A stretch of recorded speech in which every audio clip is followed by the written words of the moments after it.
애터미 회원 여러분 안녕하십니까? 계절의 여왕이라는 5월이 열렸습니다. 5월에는 화사한 꽃들이 만발하는 계절입니다. 애터미 회원 여러분의 삶 그리고 사업도 화사하게 피어났으면 좋겠습니다. 오늘은 유령정체라는 제목으로 말씀을 드릴까 합니다. 우리가 고속도로를 달리다 보면 정체 구간이 반드시 있습니다. 그런데 그 정체 구간에서는 그 정체가 일어날 만한 이유가 있습니다. 예를 들면 접촉사고가 일어났다든지 또는 도로 공사나 도로 청소를 한다든지 또는 다른 노선과 합류하는 지점이라든지 이런 어떤 이유가 있어야 되는데 전혀 이유가 없이 정체가 일어나는 구간, 그걸 유령정체, 팬텀 트래픽 잼이라 이렇게 부릅니다. 그러나 이유가 없는 것 같은 유령정체도 과학적 이유가 있다고 하는 겁니다. 그 이유는 뭐냐 하면은 어떤 이유로 한 차가 감속을 하게 되면 뒤따라오던 차는 추돌을 하지 않기 위해서 역시 브레이크를 밟으면서 감속을 합니다. 이것이 계속 파동을 일으키면서 뒤로 확산되어서 맨 뒤에 오는 차는 아예 고속도로상에 서버리는 현상이 나타나는데 이게 바로 유령정체입니다. 그럼 문제는 감속이 언제 일어나는가 하는 거예요. 대개의 경우 차선 변경과 끼어들기 때문에 나타난다는 겁니다. 자, 이것이 이제 유령정체가 일어나는 물리학적 이유입니다. 그런데 독일의 교통공학자들은 고속도로라고 하는 것은 많은 차가 한꺼번에 제속도로 달리게 하는 서비스 제품이라고 봅니다. 그런데 고속도로가 아무리 좋아도 고속도로의 서비스 의지를 결정하는 것은 운전자들의 운전 태도라고 결론을 내립니다. 예를 들면 우리 경부고속도로 같은 경우에 설계가 시간당 2200대가 제속도로 지나갈 수 있도록 설계가 되어 있답니다. 그런데 1900대가 넘으면 그때부터 유령정체가 나타난다는 거예요. 1900대가 넘으면. 그러니까 설계는 2200대인데 1900대가 넘으면 정체가 나타나요. 왜? 그 중에 누군가가 끼어들었다. 그래서 계속 뒤로 가면서 늦어져서 유령정체가 나타난다는 거예요. 자, 그러면 이것이 유령정체가 일어나는 물리학적 이유인데요. 그 뒤에 뭐가 작용하고 있느냐 하는 거예요. 그 뒤에 어떤 과학적 원리가 작용하고 있는가 하는 거예요.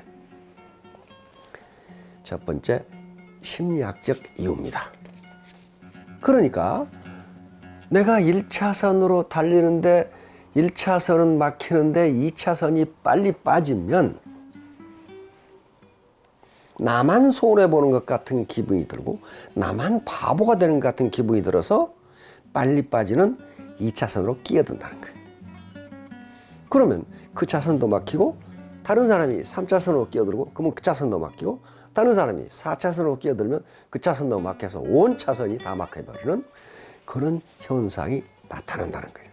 나만 손해를 보지 않으려는 생각을 모든 사람이 가지고 있기 때문에 모두 다 손해본다는 그런 결론입니다. 그래서 교통과학자들은 결론을 내립니다. 느리게 가는 것이 빠른 것이다. 느린 것 같지만 그게 빠르다. 제속도로 그대로 달리면 이게 이론적으로 물 흐르듯이 가게 돼 있어요. 그런데 더 빨리 가기 위해서 끼어드는 바람에 유령정체라는 정체 현상이 나타난다는 겁니다. 그러면 애터미 사업에서도 이런 현상이 나타날 수 있습니다.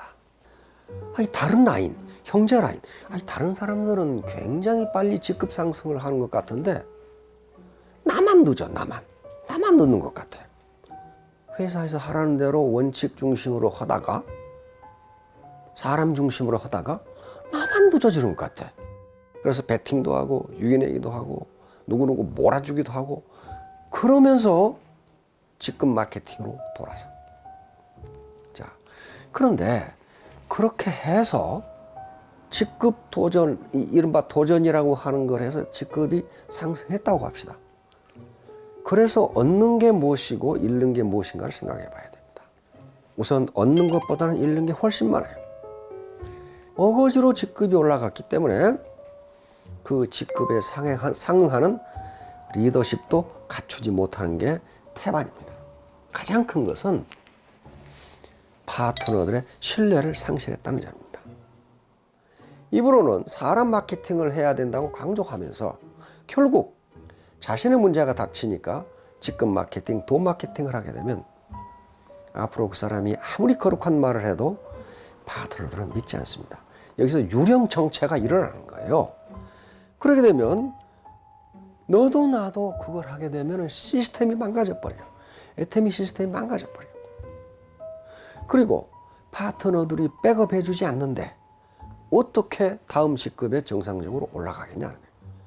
돈도 젖어버렸도. 사실 직급이 빨리빨리 상승하지 않는 것은 가장 큰 원인은 소비자 군단이 늘지 않기 때문입니다. 부대, 병사들의 수는 그대로 있는데 장교의 계급만 올려준다고 해서 그 부대의 전투력이 늘어나는 것은 결코 아닙니다. 그 부대의 전투력이 늘어나려면 병사들의 수, 병력의 수가 늘어나야 돼요. 자, 그래서 애터미 사업에서도 유령 정체가 일어나지 않도록 하기 위해서는 회사에서 강조하는 원리 원칙을 지키셔야 합니다. 그게 가장 빠른 거예요. 다시 말하면 독일 교통과학자들이 이야기한 것처럼 느린 것 같은 것이 가장 빠르다. 그러니까 나 혼자 규칙을 어기고 나 혼자 베팅을 하고 나 혼자 유인행위를 하고 나 혼자 누구누구 몰아주기를 하고 하면 좋아요. 근데 그걸 제지하지 않으면 모든 사람들이 그걸 따라하게 된다는 거예요. 그러면 애터미 시스템은 붕괴되고 혼란이 일어나고 거기서 유령 정체가 발생합니다. 유령 정체가 발생하면 파트너 수도 늘지 않고 소비자 수도 늘지 않고 사업자 수도 늘지 않고 그러면 결국 매출이 늘지 않고 결국 애터미는 축소 균형으로 갈 수밖에 없어요. 이게 대한민국에 생겨났던 많은 다단계 업체들이 불꽃처럼 일어났다가 재처럼 사라진 게 이런 이유 때문입니다. 그 시스템이 붕괴돼 버린 거예요. 그럼 우리는 어떻게 해야 되느냐? 상생 게임을 해야 돼요. 반드시 상생 게임을 해야 됩니다. 경제사회에서 일어나는 게임은 통상 세 가지로 그 속성에 따라서 나눕니다. 첫째는 너 죽고 나 살자 게임이에요. 이건 제로섬 게임이라고 그래요. 이게 전형적인 게 도박입니다. 전형적인 게 피라미드 구조에서의 승진이에요. 두 번째는 너 죽고 나 죽자 게임. 이게 투기, 배팅, 덤핑, 그리고 전쟁이 바로 너 죽고 나 죽자 게임이에요. 근데 이 게임을 시작할 때도 처음에는 너 죽고 나 살자 게임으로 시작을 하는데 모든 사람이 그걸 용인하지 않아. 왜 내가 죽어? 네가 죽어야지 하면서 너 죽고 나 죽자 게임이 돼버려요. 그러면 이게 시스템이 망가지면서 그 시스템은 유령 정체로 넘어가게 됩니다. 마지막으로 너 살고 나 살자 게임. 이게 상생 게임이에요. 이게 윈윈 게임이에요. 너도 이익되고 나도 이익되고. 바로 애터미의 성공 조건이 바로 이겁니다. 이렇게 하기 위해서는 반드시 회사에서 늘 강조하는 원리 원칙을 지키셔야 돼요. 직급 마케팅, 돈 마케팅이 아니라 사람 중심 마케팅을 해야 돼요. 그리고 직급 상승을 하기 위해서 작전을 할 게 아니고 어떻게 하면 소비자 군단을 늘릴 수 있을 것인가. 여기에 머리를 맞대고 지혜를 모아야 된다는 거예요. 우리는 지금까지 피라미드 구조, 그리고 상대평가 속에서 살아왔어요. 절대로 절대평가가 아니에요. 다시 말하면 사회 구조 자체가 피라미드로 돼 있어. 과장은 5명인데 부장자는 하나밖에 없으면 4명을 어떻게 해서든지 헐떡던가 끌어내리고 내가 밟고 올라서야 나는 부장이 돼요. 상대평가예요. 자, 그런데 애터미는 기묘하게도 피라미드 구조가 아니라 원통형 구조이고 상대평가가 아니라 절대평가예요. 다시 말하면 무슨 스타마스터 자리, 로얄 마스터 자리가 정해진 게 아니라고요. 절대적 기준을 통과만 하면 누구든지 승급을 한다. 그래서 애터미 사업은 윈닝 게임, 상생 게임이 가능하다는 거예요. 내가 올라가는 속도가 느리다고 생각되면은 그 원인은 소비자 군단, 소비자 집단이 늘지 않기 때문이라고 생각하시면 됩니다. 그 소비자 속에서 파타임 잡을 하는 사람이 나오고 나중에 전업을 하는 사람이 나오게 돼 있어요. 사업자만 찾으면 그게 안 된다는 거예요. 자, 애터미 회원 여러분, 이제 팀별로 또는 센터별로 나는 얼마나 정확하게 원리 원칙을 지키고 있는가. 나는 정말로 직급 마케팅이나 돈 마케팅이 아니라 사람 중심 마케팅을 하고 있는가.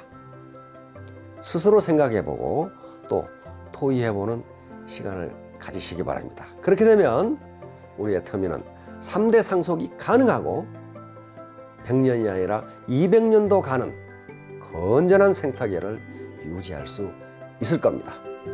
회원 여러분 모두 성공하시기 바랍니다. 감사합니다.